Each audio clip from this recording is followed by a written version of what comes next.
বাঙালি বাড়িতে প্রচলিত একটা নিয়ম আছে, সেটা হলো জন্মদিনের আগে নতুন জামা প্যান্ট আর তার সাথে হচ্ছে পায়েস।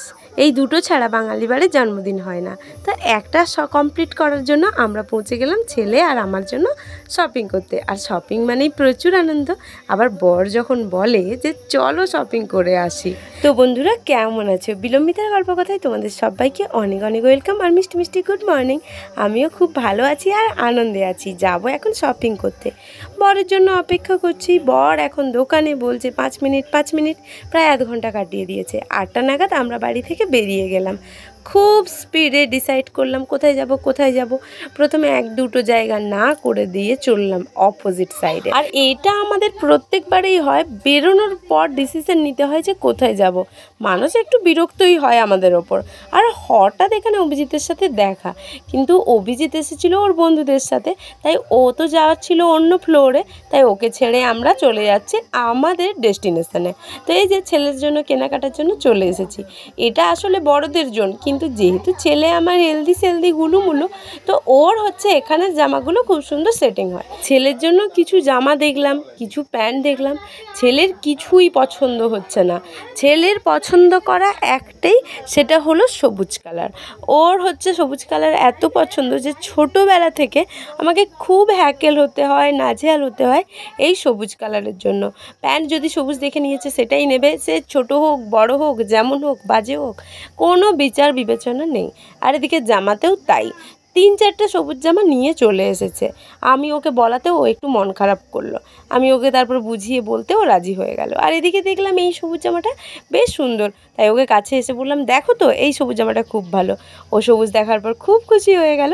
আর আমি ওর জন্য নিয়ে নিলাম ওর মন রাখতে। ওর জন্মদিন, ওর স্পেশাল দিন, ওর মন খারাপ করিয়ে কোনো লাভ নেই।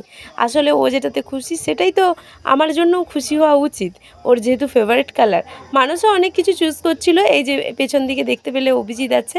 তো আমরা এখানে আমাদের পছন্দ হয়ে যাওয়াতে বেরিয়ে চলে এলাম।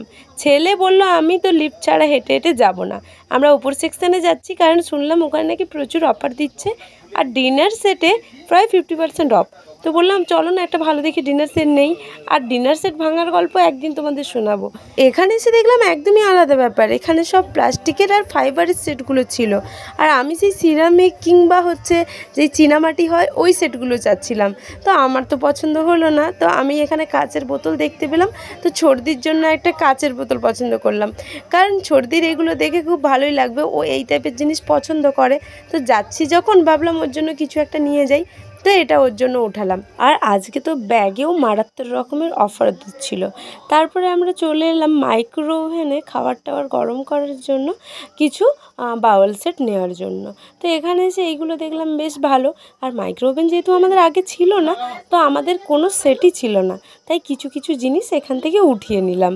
আর ওগুলো বেশ ভালোও লাগছিল। আমি এই টাইপেরই ডিনার সেটগুলো খুঁজছিলাম অফারের মধ্যে। যাই হোক, কখনো অফার থাকলে কিংবা যখন আমাদের মনে হবে আবার, তখন অবশ্যই নেব। এরপর বিলিং করতে মানুষ চলে এসেছে, আর আমাদের বিলিং কমপ্লিট। ছেলে এদিকে দুষ্টুমি করছে, কারণ ওর আর মন সইছে না আর এখানে থাকার জন্য। বাড়ি যাবে, খিদে পেয়ে গেছে, সব একসাথে প্রবলেম শুরু হয়ে গেছে ওর। এবার একটু সব জিনিসগুলো চেক করে দেখে নিচ্ছে, তারপর বেরিয়ে যাব।